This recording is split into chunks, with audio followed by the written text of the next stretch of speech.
જય જોહાર. ધન્યવાદ.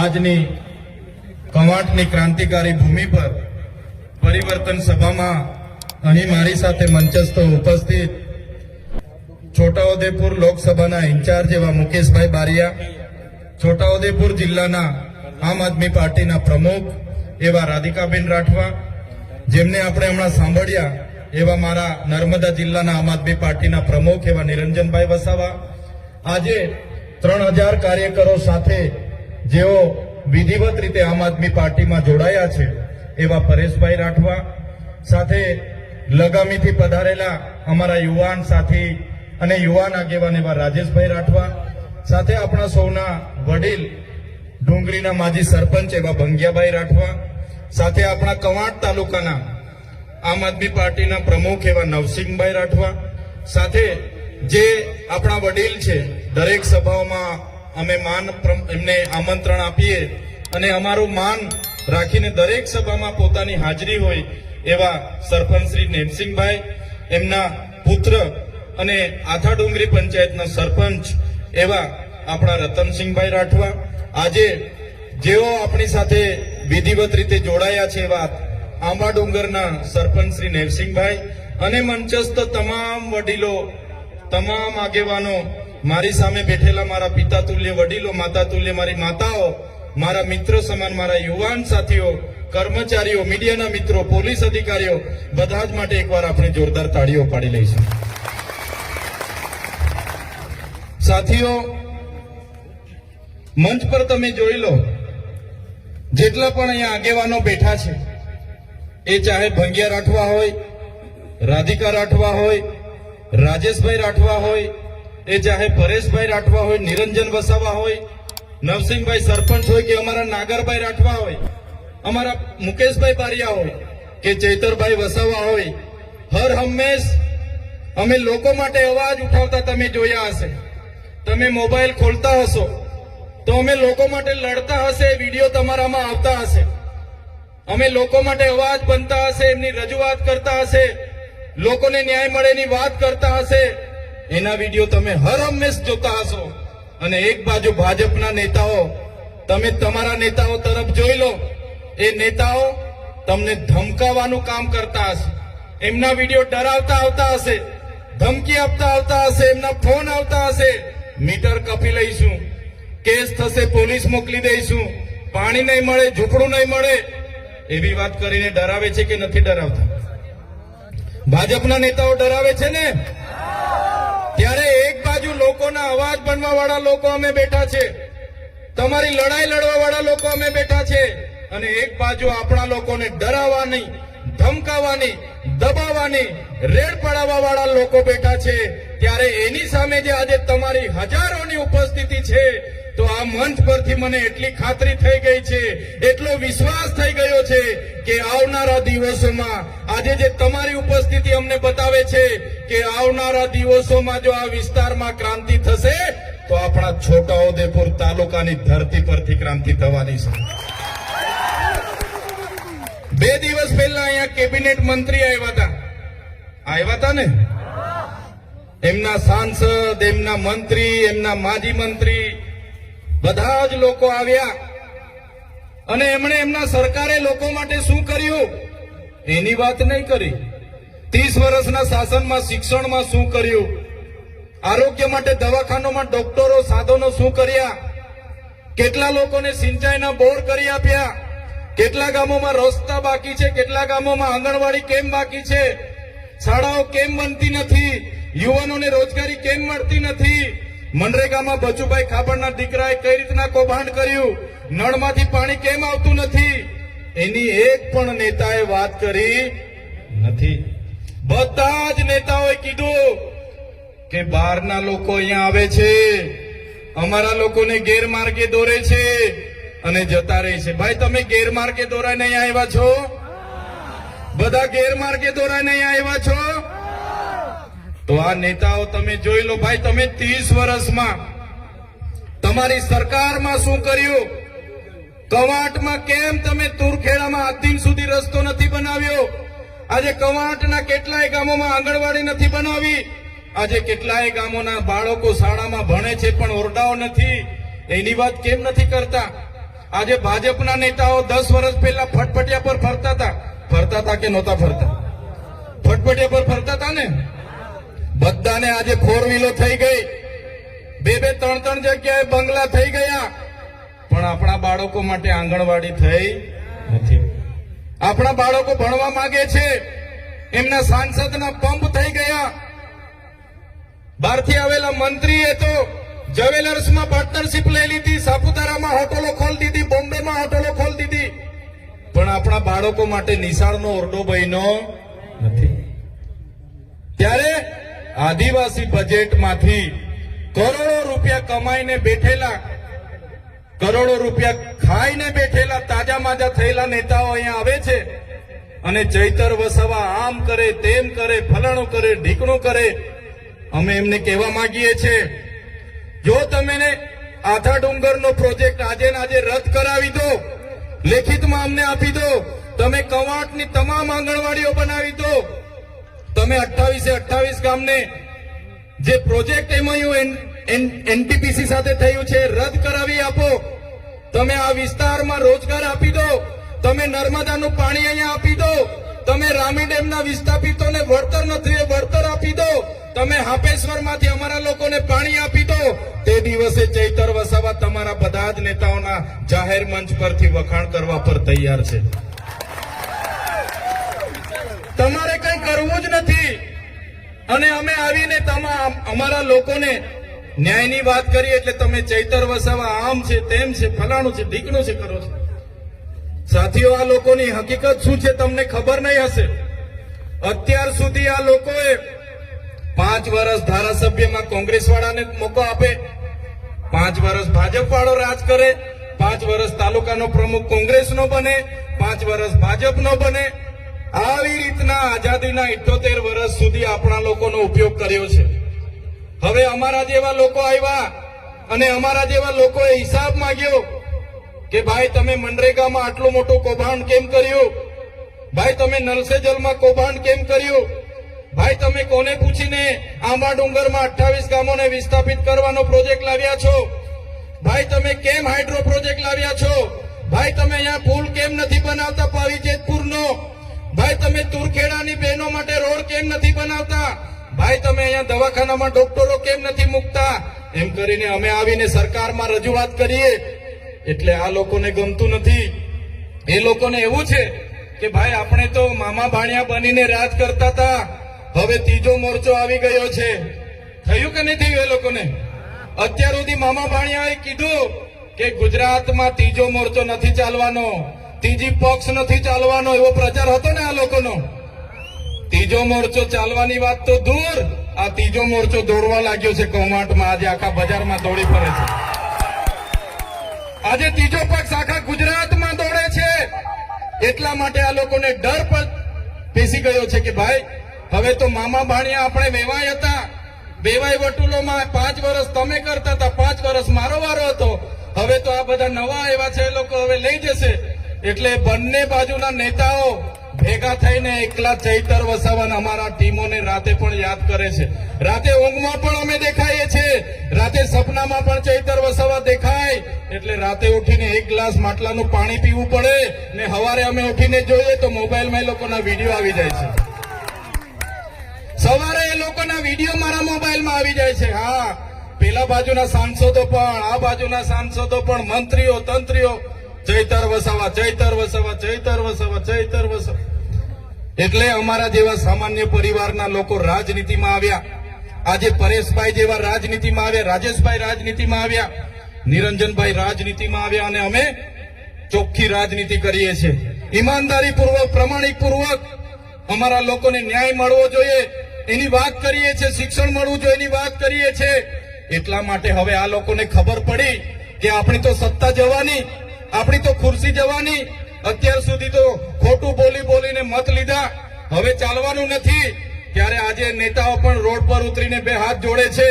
આજે રોડ પર ઉતરીને ડિસ્કો કરે છે, નાચણું કરે છે.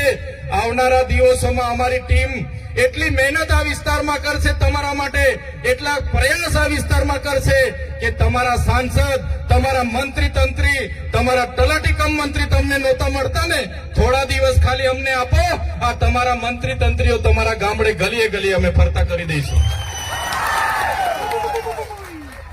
એ લોકો ચૂંટણી આવે અને બહાર નીકળતા હતા, હવે તમારા 12માં પણ આવશે, તમારી ભજનમાં પણ આવશે, તમે છઠ્ઠીમાં બોલાવશો છઠ્ઠીમાં પણ આવશે, અને તમે કહેશો ભાઈ ગોદ ભરાય છે તો તેમાં પણ આવશે, કહેશો કે ભાઈ આણું છે આણુંમાં આવજો તો આણુંમાં પણ આવશે. કેમ કે ત્રીજો મોરચો ચાલવા લાગ્યો છે, દોડવા લાગ્યો છે, એમની ખુરશીઓ અને સત્તાઓ જતી રહેવાની છે, એટલા માટે આ લોકો આજે અમને ટાર્ગેટ કરે છે. પણ મારા સાથીઓ, અમે કેમ કવાંટમાં આવીએ છીએ? અમે કવાંટમાં એટલા માટે આવીએ છીએ, અમારે તોડખેડામાં અમે તે વખતે ગયા, અમારી જ્યારે યુવાન દોત દીકરી, અમારી બેન રસ્તો ન હોવાથી એને એમ્બ્યુલન્સ ન પહોંચી, ડિલિવરીની પીડાથી એની પીડા ઉપડી અને ગામના યુવાનો ઝોલીમાં લઈને જતા હતા, એ બેન રસ્તામાં મરી ગયા. એ બેનના ઘરે હું ગયો અને દીકરો નાનો હતો, એ દીકરો રડે, એનો પરિવાર રડે, ત્યારે અમે બેનનું દુઃખ અમે મહેસૂસ કરીએ છીએ. જે બેન સાથે આ થયું એ આ ભાજપના નેતાઓને ખબર નથી પડતી. જે દિવસે આ ભાજપના સાંસદ, એમના મંત્રી, એમના ધારાસભ્યની બેન, પોતાની દીકરી સાથે આ રીતના ઝોલીમાં મૃત્યુ થશે ને, તે દિવસે આ લોકોને ભાન આવી જશે કે ડિલિવરીની પીડા શું હોય છે. અમે આ કવાંટની દીકરીને અમારા પોતાની બેનનું દુઃખ સમજીને મહેસૂસ કરીએ છીએ. અમારા ખેડૂત સાથે આજે અન્યાય થાય છે, અત્યાચાર થાય છે, અમારા યુવાનો સાથે આજે લાઠીચાર્જ થાય છે. અમારા યુવાનો ભણી ગણીને આગળ વધે પણ એને રોજગાર નથી મળતો, નોકરી નથી મળતી, પેપરો ફૂટે છે, નલ સે જલના નામે કરોડો રૂપિયાના કૌભાંડો થાય છે. આજે ગામડામાં રોજગારી આપવા માટે મનરેગા હતી, એમાં મંત્રી અને તંત્રીએ કરોડો રૂપિયાના કૌભાંડો કર્યા. આજે અમારા લોકો બિસ્તરા પોટલા અને બગલમાં છોકરા લઈને શહેરોમાં મજૂરીએ જાય છે. આજે અમારા લોકોએ નર્મદામાં પોતાની જમીનો આપી, આખાને આખા ગામડા વિસ્થાપિત થયા. રામી ડેમ હોય, કડાણા ડેમ હોય, ઉકાઈ ડેમ હોય કે કરજણ ડેમ હોય, આજે આદિવાસી સમાજ અનેક રીતે પોતાના ગામથી વિભાજિત થયો છે, પોતાના સમાજથી વિભાજિત થયો છે, પોતાની સંસ્કૃતિથી વિભાજિત થયો, પોતાની પ્રકૃતિથી વિભાજિત થયો. અને અમારા લોકોને આજે પણ નર્મદાનું પાણી નથી મળતું. ત્યારે આ સરકારને હવે અમે કહેવા માંગીએ છીએ, અમારો સમાજ હવે અધિકારોની વાત કરે છે, અમારા અધિકારો તમે અમને આપો. સંવિધાનમાં જે અમને પ્રાવધાન છે, અમારી અનામત તમે અમને આપો. અમારી જમીનો તમે પ્રોજેક્ટના નામે છીનવવાની વાત કરો છો.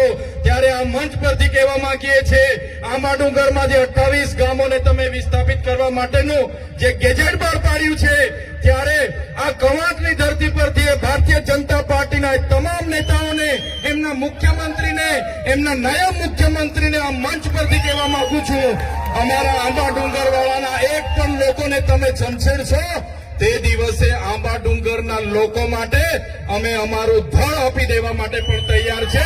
છેલ્લા શ્વાસ સુધી અમે લડીશું. મને આ વિસ્તારમાં આવીને મંત્રીઓએ કીધું કે એનું દુકાન નથી. મંત્રીને ખબર હોવી જોઈએ, તમારા પ્રદેશના નેતાઓ, તમારા દિલ્હીના નેતાઓ મારા માટે મંત્રી પદ માટે લાલ બિછામ બચાવીને ઉભા હતા, લાલ જાજમ પાથરીને ઉભા હતા. મને તમારા પ્રદેશના નેતા અને દિલ્હીના નેતાએ કીધું, ચૈતરભાઈ તમે આવો, તમને કાલે મંત્રીમાં અમે ઉપાડી લઈએ, કાલે મંત્રી બનાવી દઈએ. પણ આ ચૈતરભાઈ વસાવા મંત્રી તંત્રી અને મુખ્યમંત્રી માટે નથી, અમારા આદિવાસીઓ માટે લડવાવાળા નેતા છે. ત્યારે શું તમે દુકાનની વાત કરો છો? શું તમે ઉધારની વાત કરો છો? તમારી દુકાન છે તો અમે ઉધારની વાત કરો છો? તમારી દુકાન છે તો તમારી દુકાનમાં અમારા લોકોના જે જાતિના, અમારા ઓરિજિનલ રાઠવાઓને આજે જાતિના પ્રમાણપત્રની તકલીફો પડે છે, તમે એમના પર 15 જાતના પુરાવા માંગો છો. આજે અમારા યુવાનો પોલીસની ભરતીમાં જાય છે, એમને કટઅપ 40 લઘુત્તમ માર્ક લાવવાની તમે પરિપત્ર બહાર પાડ્યો છે. જે ઉચ્ચ અભ્યાસ કરે છે એવા વિદ્યાર્થીઓ માટે તમે પોસ્ટ મેટ્રિક શિષ્યવૃત્તિ બંધ કરી છે. ત્યારે તમારું સરકારમાં કઈ ઉપજતું નથી અને તમે કમાટમાં આવીને તમારી દુકાનની વાત કરો છો. આ એ ચૈતર વસાવા છે. આદિવાસી વિદ્યાર્થીઓને જે ઉચ્ચ અભ્યાસ કરે એમને પોસ્ટ મેટ્રિક શિષ્યવૃત્તિ સરકારે બંધ કરી હતી. એ સરકારને ઝુકાવીને 460 કરોડ રૂપિયા અપાવવાની ફરજ પાડી એ ચૈતર વસાવા છે. તમારા જેવા માય કાંગલા નથી. આ ભીડ એ તમારા જેવા. અમારી પાસે 7 કરોડનો મંડપ નથી, અમારી પાસે 2 કરોડનો ડોમ નથી, અમારી પાસે 5 કરોડનું સ્ટેજ નથી, અમારી પાસે ભીડ લાવવા માટે 7 કરોડ 71 લાખ રૂપિયા ટ્રાયબલના નથી, અમારી પાસે ડેકોરેશનના 16 કરોડ આદિજાતિ બજેટના નથી, અમારી પાસે મોબાઈલ ટોયલેટ માટે 2 કરોડ ને 40 લાખ રૂપિયા નથી, અમારા લોકોને નાસ્તા સમોસા ખવડાવવા માટે અમારી પાસે 2 કરોડ નથી, અમારા લોકોને ચા પીવડાવવા માટે 2 કરોડ નથી. અમારા લોકો આ સ્વયંભૂ અહીંયા આવેલા છે.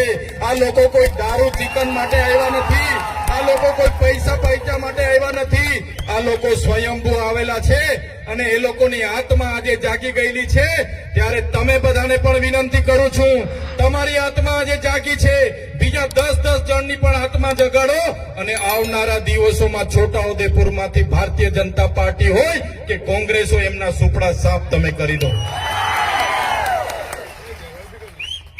આઝાદીના 50 વર્ષ કોંગ્રેસનું શાસન હતું.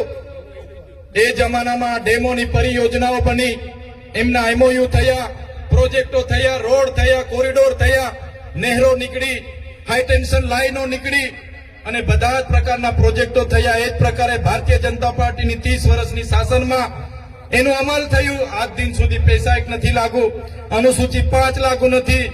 આપણને જે આર્ટિકલ 230, આર્ટિકલ 330, 332 અંતર્ગત શૈક્ષણિક અને રાજકીય અનામત મળ્યું છે એને પણ આજે છીનવવાની વાત છે. આપણા તમામ 73 એના અધિકારો છીનવવાની વાત છે. પૈસા એક્ટ અંતર્ગત ગામ સભાના પાવરો છીનવવાની વાત છે. ત્યારે આજે મારા વડીલોને, મારી માતાઓને, મારા યુવાન સાથીઓને હું આહવાન કરવા માટે આવ્યો છું. આજે મંચ પર બેઠેલા તમામ સરપંચો, અમારા તમામ પદાધિકારીઓ તમારા માટે લડવા માટે તૈયાર છે.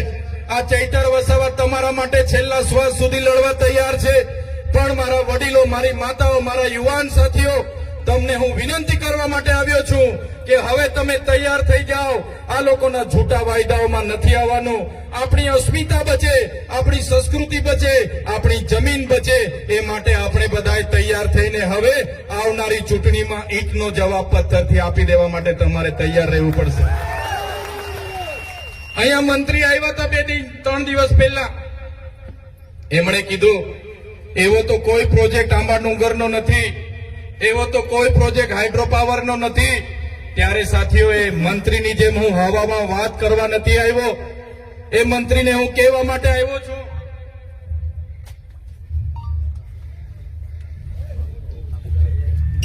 આ એ જ કાગળ છે, એમની ભારતીય જનતા પાર્ટીનું ગેજેટ છે, જેમણે નોટિફિકેશનની તારીખ 25 સપ્ટેમ્બર 2020 ના રોજ આંબા ડુંગરની આજુબાજુના 28 ગામોને સંપાદિત કરવા માટેનો ગેજેટ બહાર પાડ્યો છે. મેં મંત્રીની જેમ હવામાં વાત નથી. અને સાથે જે મંત્રીને કહેવા માંગુ છું, તમારા જેવા અમે પાર્ટીના ગુલામ નથી. અમે આ સમાજ છે તો અમે ચૂંટાયેલા જે ધારાસભ્ય બન્યા છે અને જે દિવસે અમારા સમાજને અમારી જરૂરત પડશે ને તો આ મંચ પર બેઠેલા લોકો પેલી લાઠી ખાશે, મંચ પર બેઠેલા લોકો પેલી ગોળી ખાશે, પણ અમારા સમાજને અમે ન્યાય અપાવીને રહીશું, ન્યાય અપાવીને રહીશું. જે પ્રકારે પાડળિયામાં આદિવાસી સમાજના 12 ગામ ઉઠાડવા માટે પોલીસ અને જંગલ ખાતું ગયું અને ત્યાંના અમારા આગેવાનો એક થયા અને પાડલિયાના લોકોએ આદિવાસીનો પરચો બતાવ્યો. એ જ પ્રમાણે આવનારા દિવસોમાં જો અમારા આંબા ડુંગર અને આજુબાજુના 28 ગામ અને અમારા હાઇડ્રો પ્રોજેક્ટના નસવાડીના ગામના લોકોને જો પ્રશાસન હેરાન પરેશાન કરવા વાળા આવશે તો સમજી લો પાડલિયાવાડી અમે કવાંટમાં પણ કરીશું. પાડલિયાવાડી કવાંટમાં પણ થશે. જે જંગલ ખાતાને પોલીસના માથા તૂટ્યા હતા એ જ પ્રકારે આવનારા દિવસોમાં અમારા એક પણ આદિવાસી ખેડૂતને અહીંયા ખોટી રીતે હેરાન કર્યો છે તો તમારા પણ અમે અહીંયા ભૂક્કા બોલાવી દઈશું.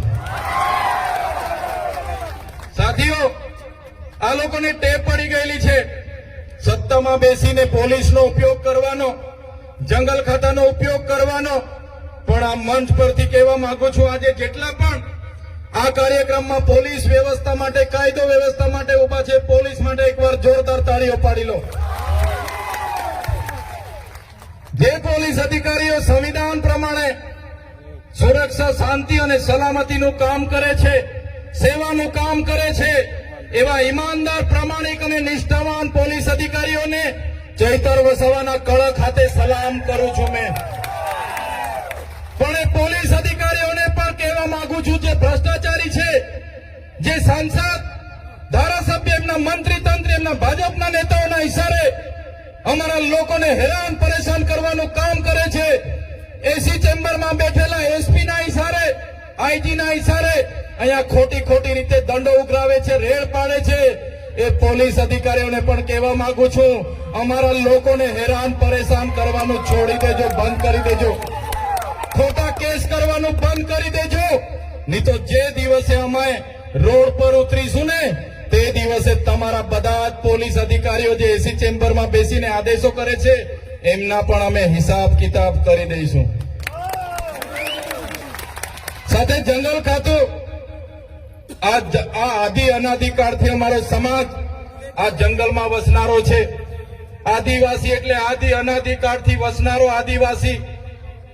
અને આદિવાસીએ આ જંગલો સાચવ્યા છે. આદિવાસીને દાંતણની જરૂર હોય તો દાંતણ ભાંગી લાવે, દાંડીની જરૂર હોય તો દાંડી તોડી લાવે. આદિવાસીને ફળની જરૂર હોય, પાંદડાની જરૂર હોય, ઘર માટેની લાકડાની જરૂર હોય, બળતણની જરૂર હોય, એટલું જ લાકડું લાવે અને આખું જંગલ અમારા આદિવાસી લોકોએ સાચવેલું છે. આ બહારથી આવેલા જંગલ ખાતાના લોકોને કહેવા માંગુ છું, તમારું જંગલ ખાતું 1927માં બન્યું છે. અમારો આદિવાસી આદિ અનાદિકાળથી હજારો વર્ષથી અહીંયા રહે છે. તમારું જંગલ ખાતું 1927માં બન્યું છે. અમારા લોકોને જંગલ બચાવવાના નામે ખોટી રીતના હેરાન કરશો, પરેશાન કરશો, તો તે દિવસે અમે હકના નથી રહેવાના. અને તે દિવસે જો અમે રોડ પર ઉતરીશું તો તમારા જંગલ ખાતા પણ અહીંયા નજરે નથી પડવાના. સાથીઓ, મારા વડીલો, મારા યુવાનોને બધાને કહેવા માંગુ છું, આપણા સંવિધાનમાં આપણા વ્યક્તિગત લો છે, વ્યક્તિગત કાયદા છે, અને એમાં આપણા ઓજારો, જે પ્રકારે સરદારજી અહીંયા એમના જે ઓજાર રાખે, કટાર રાખે, નેપાળી જે લોકો હોય, બાંગ્લાદેશી હોય, એ લોકો પોતાનો ઓજાર રાખે, એ જ પ્રકારે આપણને પણ પોતાના ઘરમાં પાલિયા, ધારિયા, તીરકામઠા, ભાલા રાખવાનો આપણને પ્રાવધાન છે. ત્યારે આપણે બધાને કહેવા માંગીએ છીએ, આપણા ઘરમાં જે પણ સાધન સામગ્રી, આપણા ઘરના ઓજારો છે, એ ઓજારો બધાએ સાચવીને મૂકવાના છે. જો આપણા વિસ્તારમાં ઉદ્યોગપતિઓની નજરો બગડશે, બહારના ઉદ્યોગપતિઓ આવીને આપણા લોકોના ગામડાઓ ખાલી કરાવશે, તો તે દિવસે પણ આ ભાલા, પાલિયા, તીરકામઠા અને ધારિયા આપણે શણગાર માટે નથી મૂક્યા. તે દિવસે જરૂર પડશે તો એ ભાલા, પાલિયા, તીરકામઠા લઈને રોડ પર ઉતરવા પણ આપણને વાર નહીં લાગે. ત્યારે સાથીઓ, આજે તમને મેં કહેવા માટે આવ્યો છું, આજે ચૈતર વસાવા એકલો છે, અમારા કાર્યકરો નાના છે. એક બાજુ ભાજપની મોટી સરકાર, 30 વર્ષથી મોટા નેતાઓ, કૌભાંડીઓ, ભ્રષ્ટાચારીઓ, બુટલેગરો, ખાણ માફિયાઓ, રેતી માફિયાઓ, એમનું તંત્ર, એમની પોલીસ, એમના કલેક્ટર, એમના એસપી, એમની ન્યાય પ્રણાલિકાઓ, એમની સામે અમે અમારા પરિવારના જોખમે લડીએ છીએ. અમે બોલીએ છીએ, આદિવાસી સમાજની બંધારણની વાત કરીએ છીએ, સંવિધાનની વાત કરીએ છીએ, ત્યારે આ લોકો અમને પણ ડરાવવા, ધમકાવવાની વાત કરે છે. અમે ડરતા નથી, જેલોમાં પૂરે છે, જેલોમાંથી પણ છૂટીને લડીએ છીએ. ત્યારે તમને બધાને અમે એટલું કહેવા માટે આવ્યા છે, બસ તમારા આશીર્વાદ અમારા સાથે રહેવા જોઈએ, તમારો સહકાર અમને મળવો જોઈએ. આવનારા દિવસોમાં ખૂબ લાંબી લડાઈઓ ચાલવાની છે, વિધાનસભામાં પણ અમારે ઉતરવાનું છે. ત્યારે તમારા આશીર્વાદ, તમારી પ્રાર્થના, તમારી દુઆ અમારી સાથે રાખજો. આવનારી તાલુકા, જિલ્લા પંચાયતમાં પણ યુવાનોને હું આહવાન કરવા આવ્યો છું. યુવાનો, વડીલો, તમે બધા કોંગ્રેસ અને ભાજપના સંબંધો અને શરમો છોડી દો. તમે બધા આવો આમ આદમી પાર્ટી પરિવારમાં અમારા નેતૃત્વમાં બધા આવો, લડો, તાલુકામાં લડો, જિલ્લામાં લડો, આવનારી વિધાનસભામાં લડો અને આપણા વિસ્તારના લોકો માટે સારી સારી યોજનાકીય કામગીરી કરો, સેવા કરો, એ અપીલ કરવા માટે આવ્યો છું. બધા જ લોકોને કહેવા આવ્યો છું, તમારી આત્માને જગાડો. ક્યાં સુધી આ લોકોને ભાઈ બાપા કરીશું?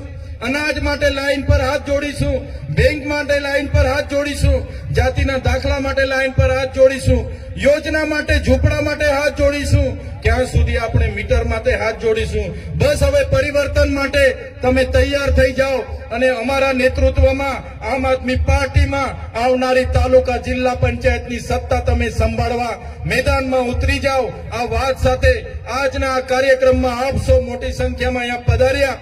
અમારી અવ્યવસ્થા હતી છતાં તમે આ કાર્યક્રમને સફળ બનાવ્યો છે. ત્યારે આજના કાર્યક્રમમાં મારા પિતા તુલ્ય, મારા વડીલો, માતા તુલ્ય, મારી માતાઓ, મારા યુવાન સાથીઓ, મારી માતા બહેનો, સૌને મારા ખૂબ ખૂબ જોહાર કરું છું. આપે મારું સ્વાગત કર્યું, સન્માન કર્યું, અમને શાંતિથી સાંભળ્યા અને અમને પ્રેમ આપ્યો, તમારો ભાવ આપ્યો, એ બદલ બધાનો ખૂબ ખૂબ હું આભાર માનું છું. ધન્યવાદ. જય આદિવાસી, જય જોહાર.